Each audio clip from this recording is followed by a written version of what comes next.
Abramos a palavra de Deus no Evangelho de João, capítulo 12.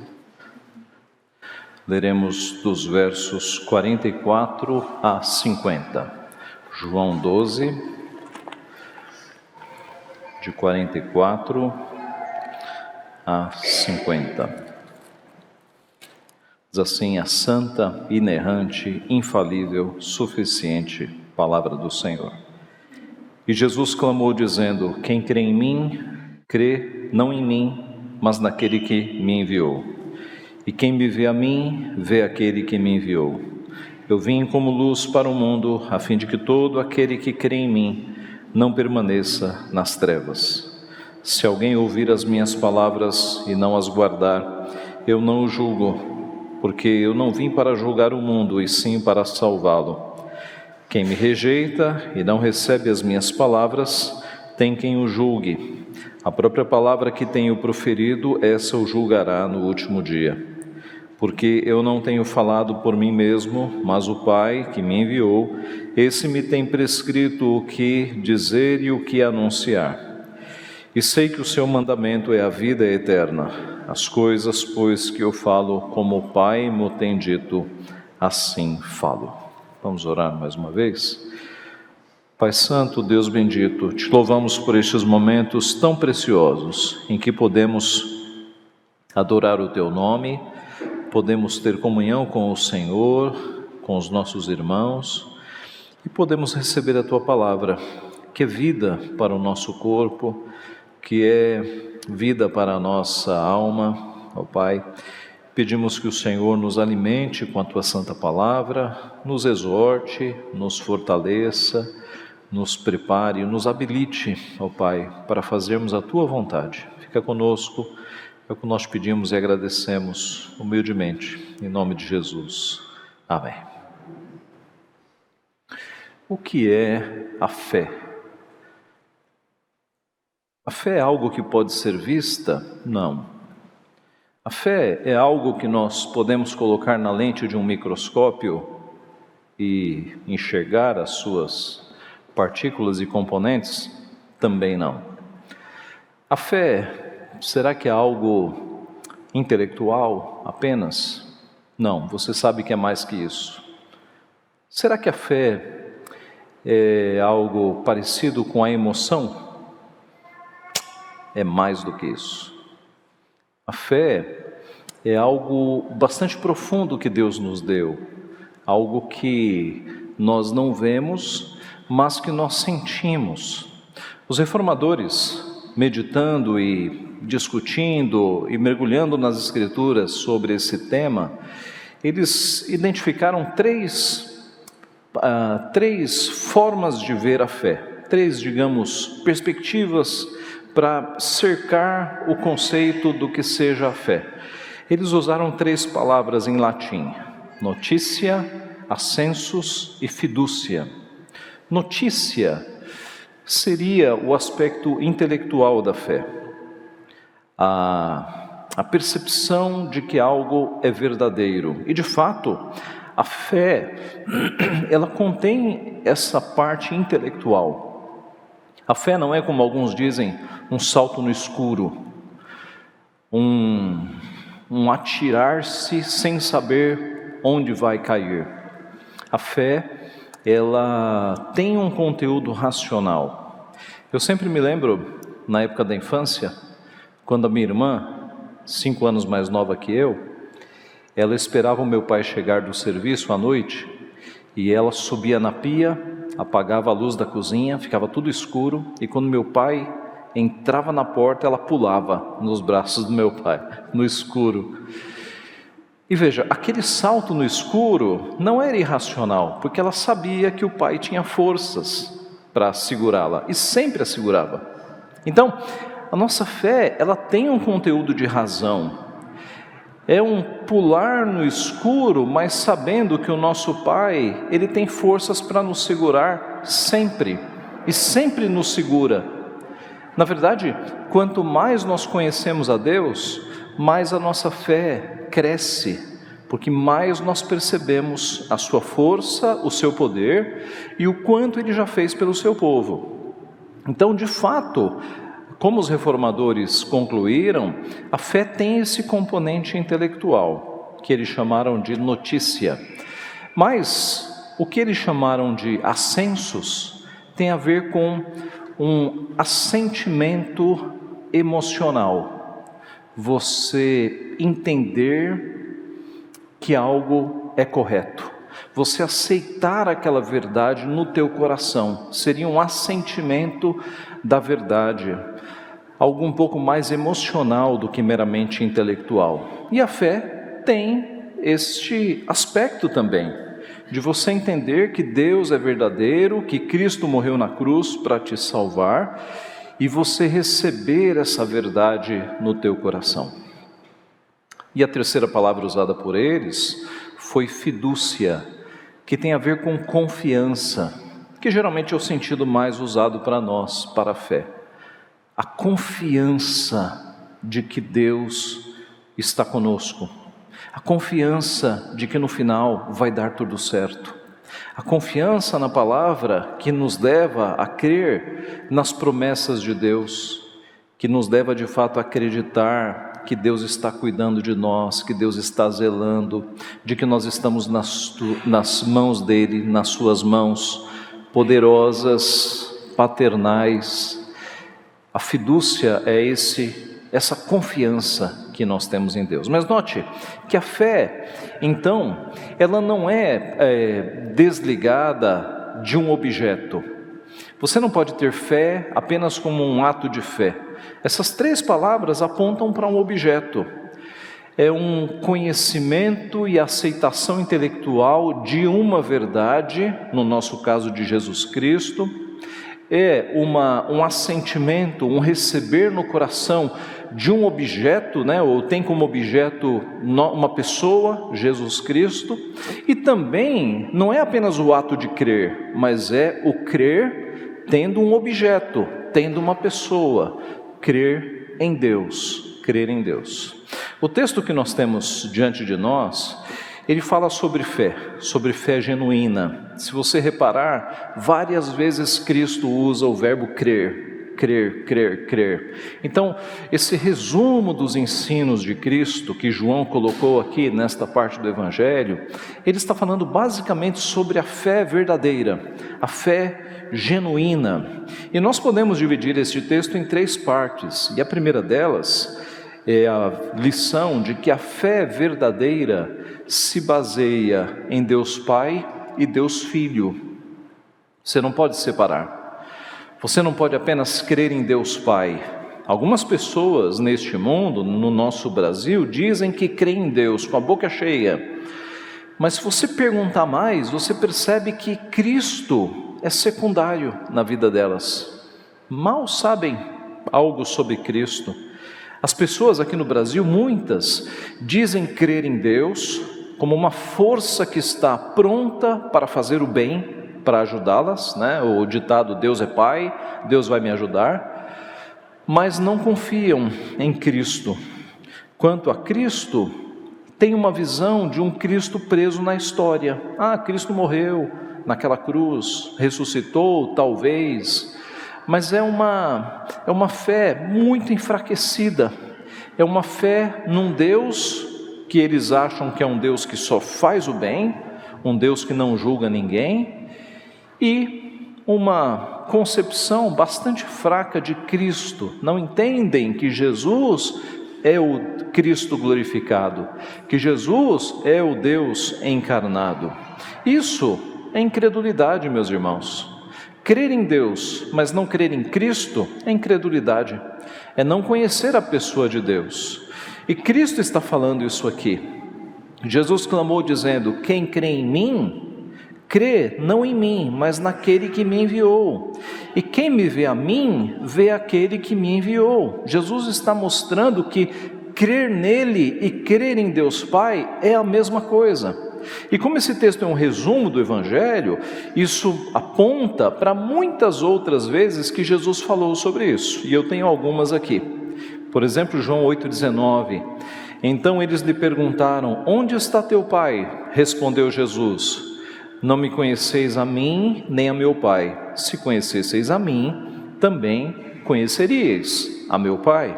Note as duas pessoas. João 8,42, replicou-lhe Jesus: se Deus fosse de fato vosso Pai, certamente me havíeis de amar, porque eu vim de Deus e aqui estou, pois não vim de mim mesmo, mas Ele me enviou.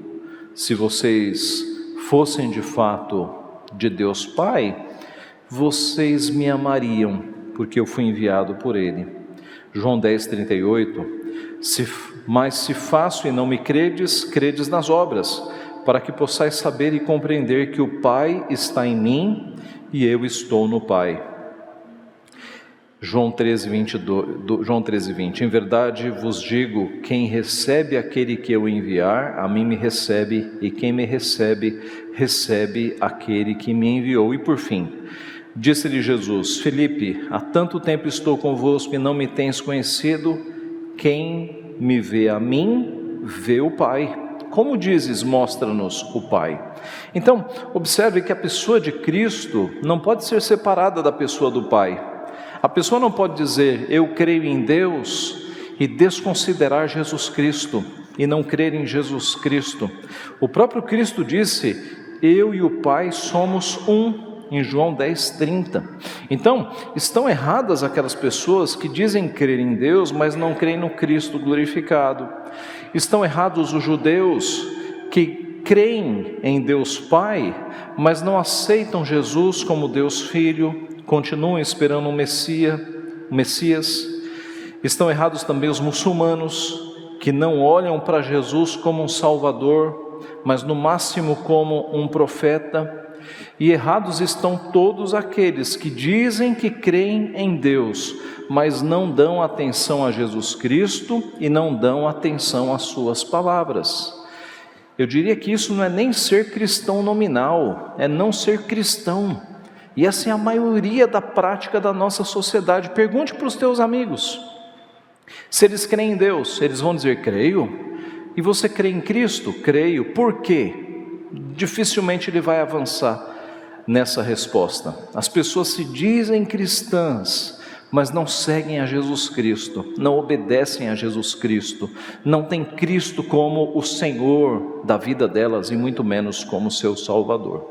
Então, em primeiro lugar, Cristo está dizendo que a fé verdadeira se baseia em Deus Pai e em Deus Filho. Em segundo lugar, ele diz que a fé verdadeira tira as pessoas das trevas. A fé verdadeira tira as pessoas das trevas. O verso 46 diz assim: eu vim como luz para o mundo, a fim de que todo aquele que crê em mim não permaneça nas trevas. Jesus ensinou isso várias vezes. Por exemplo, no começo de João, a vida estava nele, a vida era a luz dos homens, a luz resplandece nas trevas, e as trevas não prevaleceram contra ela. Jesus é a luz e ele espanta as trevas. João 9, a saber, a verdadeira luz que vinda ao mundo ilumina todo homem. João 8,12, eu sou a luz do mundo, quem me segue não andará nas trevas, pelo contrário, terá a luz da vida.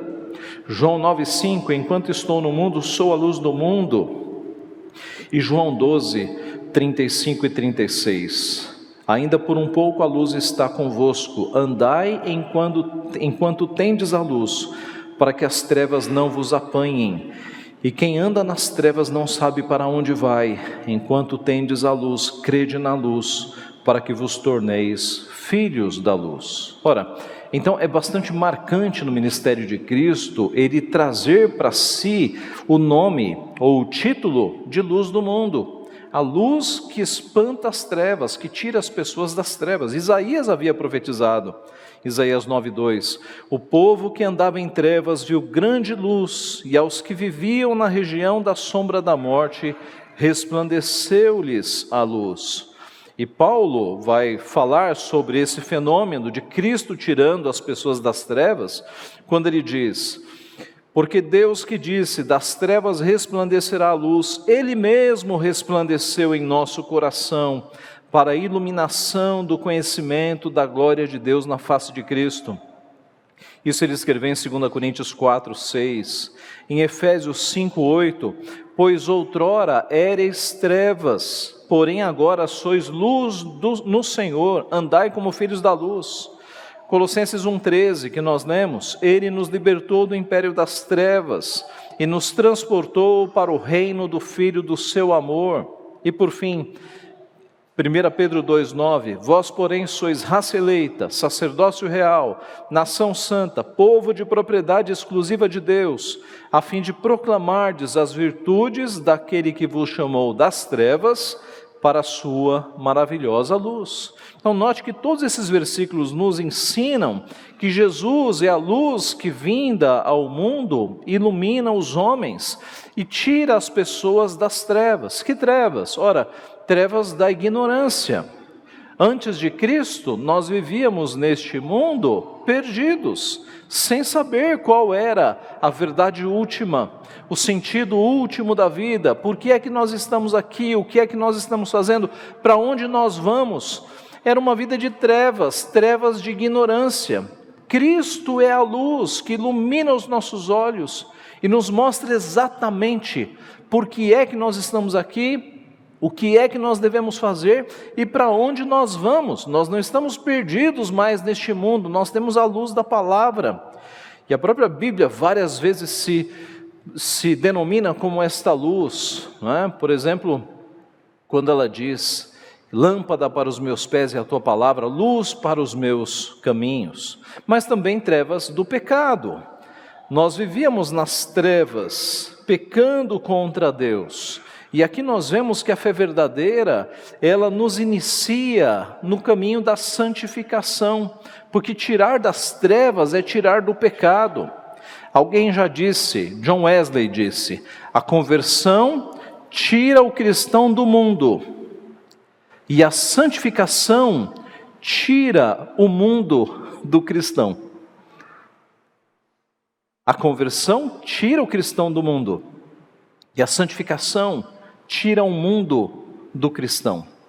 Então observe que a fé verdadeira, ela nos inicia no caminho da santificação, porque Cristo está dizendo que a fé verdadeira tira a pessoa das trevas. Então observe que o objetivo da fé não é apenas a conversão, mas é o começo de uma caminhada em que nós vamos nos parecendo cada vez mais com Cristo, em que o mundo vai sendo arrancado de nós, o amor ao mundo vai sendo diminuído em nós, as trevas vão sendo arrancadas de nós, as trevas do pecado, e nós vamos nos parecendo cada vez mais com Jesus Cristo. Este é o objetivo da nossa vida. A salvação não é o objetivo último, a salvação é o primeiro passo. Nós somos salvos, resgatados para andar na luz. E agora nós vamos crescendo em santificação. Como assim? Nos parecendo cada vez mais a Jesus Cristo.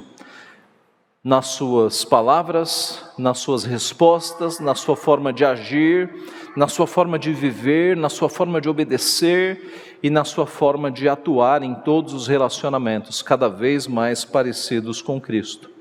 Então, em segundo lugar, a fé verdadeira, ela nos tira das trevas, tira as pessoas das trevas. E por fim, a fé verdadeira nos salva no julgamento final. Veja o que Cristo escreveu, veja o que Cristo disse aqui no verso 47. Se alguém ouvir as minhas palavras e não as guardar, eu não o julgo, porque eu não vim para julgar o mundo, e sim para salvá-lo. Note, na primeira vinda de Cristo, de fato ele não veio como juiz, ele veio como salvador. Na segunda vinda, ele virá para julgar, ele não virá mais para salvar, ele virá para julgar. É disso que ele está falando. Na segunda vinda, então, ele virá para julgar. Veja a continuação do texto, verso 48. Quem me rejeita e não recebe as minhas palavras, tem quem o julgue. A própria palavra que tenho proferido, essa o julgará no último dia. Porque eu não tenho falado por mim mesmo, mas o Pai que me enviou, esse me tem prescrito o que dizer e o que anunciar. E sei que o seu mandamento é a vida eterna, as coisas que eu falo como o Pai me tem dito, assim fala. Então, algumas lições aqui. Primeira, rejeitar Jesus e não receber as suas palavras, torna a pessoa passível de condenação no julgamento. Ele fala que julgará no último dia. Julgará no último dia. Como nós acabamos de ver, muitas pessoas dizem que creem em Deus, mas desprezam completamente a pessoa de Cristo e as palavras de Cristo, o ensino de Cristo. Nós vamos encontrar essas pessoas no juízo final e vamos ouvir Deus condenando-as, mesmo que elas digam, mas eu cria em Deus. Não seguiram as palavras de Cristo, vão ser condenadas. A segunda lição que nós temos aqui, claríssima, é que de fato haverá um julgamento no último dia, o que em outros textos é chamado de o juízo final.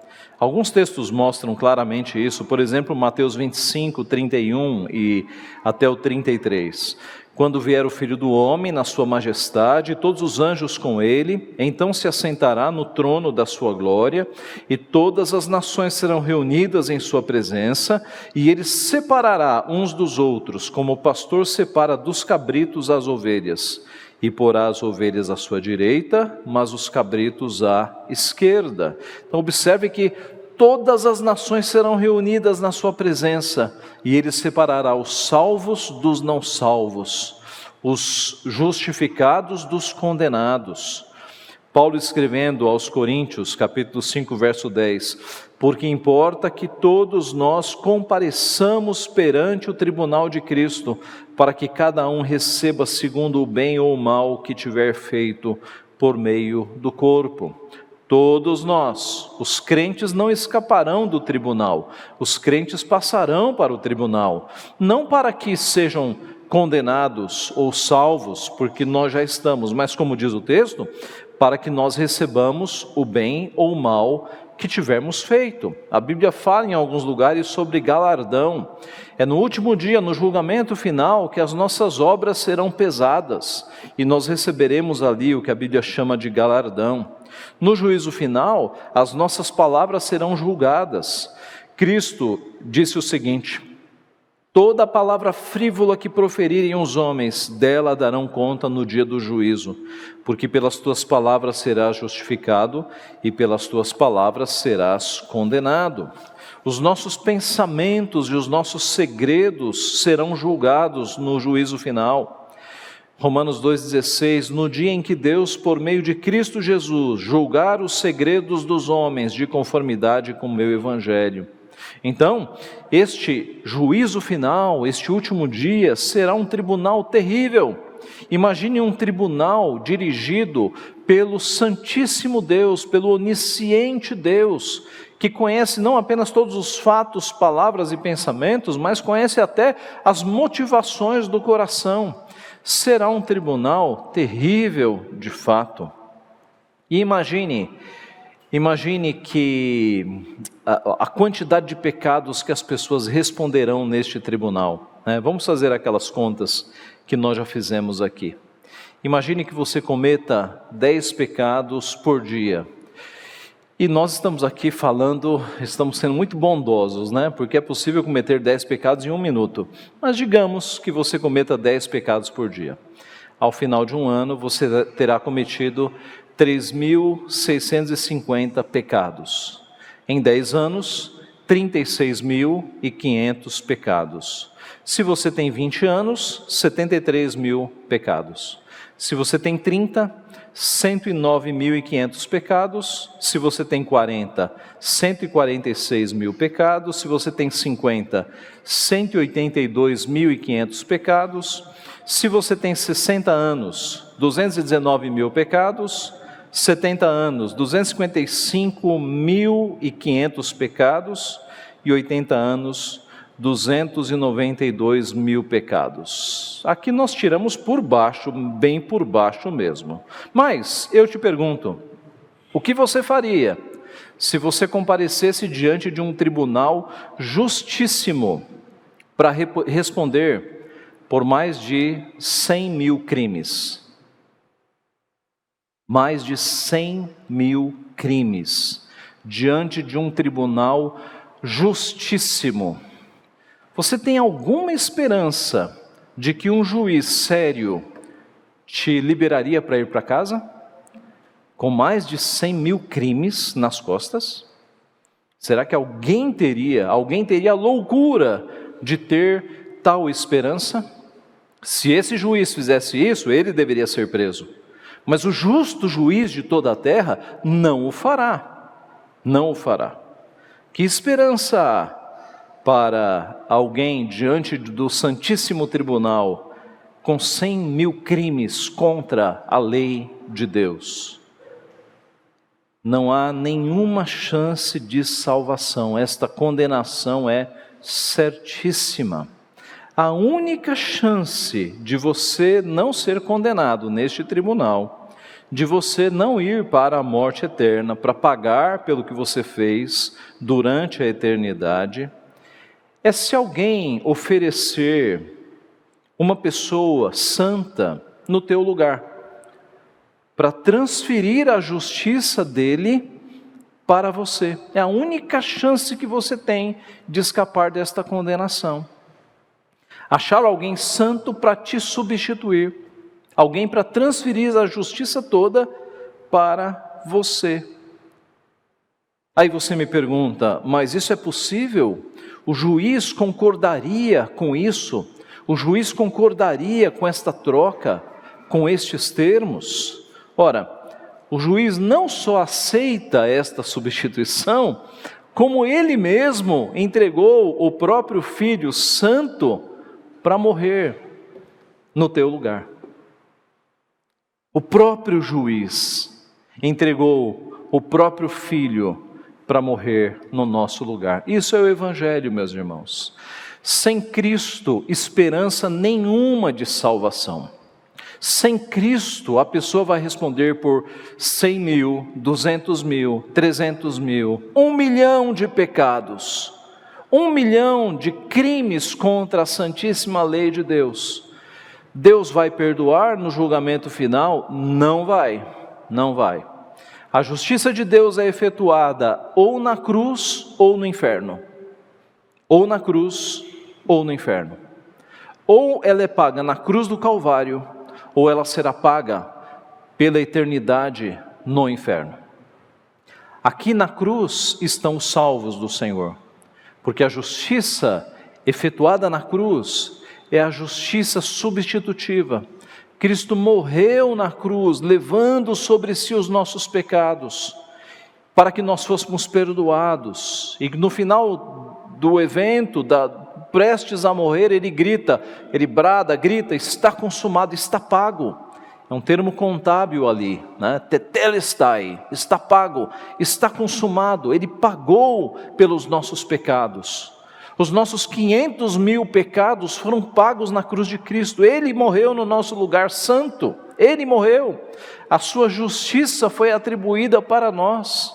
Agora, aqueles que não estiverem aqui na cruz do Calvário, vão responder aqui no inferno, pelos seus 500.000 crimes contra Deus. Observe como isto é sério. Sem Cristo não há a mínima salvação, a mínima esperança de salvação. Nós precisamos de Cristo para que os nossos pecados sejam pagos de fato. Assim, não deixe para amanhã. Confie em Cristo como Senhor, como Salvador da tua vida. Não deixe isso para amanhã. Confie hoje para que os teus pecados sejam perdoados e você não tenha que responder por eles. Então, só a fé verdadeira em Cristo é que nos salva no julgamento final. Concluindo, meus irmãos, concluo com uma história.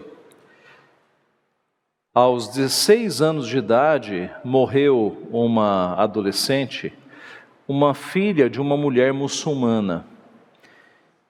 Isso num país muçulmano, num país islâmico. E logo depois a mãe procurou o missionário que vinha evangelizando esta adolescente. E ela encontrou ali alguns missionários e disse o seguinte: o que os senhores fizeram para minha filha? E o missionário diz: nós não fizemos nada.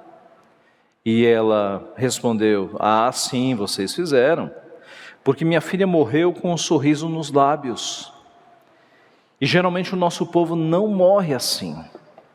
E a minha filha morreu com um sorriso nos lábios. Pouco antes desta conversa, poucos meses antes desta conversa, aquela jovem muçulmana havia aceitado Jesus Cristo como Senhor e Salvador da sua vida. O islamismo, meus irmãos, não garante a salvação a ninguém. Alá, como eles pregam, salva quem Ele quer. E a vida do muçulmano é uma vida de incertezas. Mas Cristo, que é o Deus encarnado, o Deus glorificado, o real Messias, Ele nos dá uma salvação segura, uma salvação de que nós podemos confiar e já nos apropriar de bênçãos, alegria, por exemplo, nesta vida.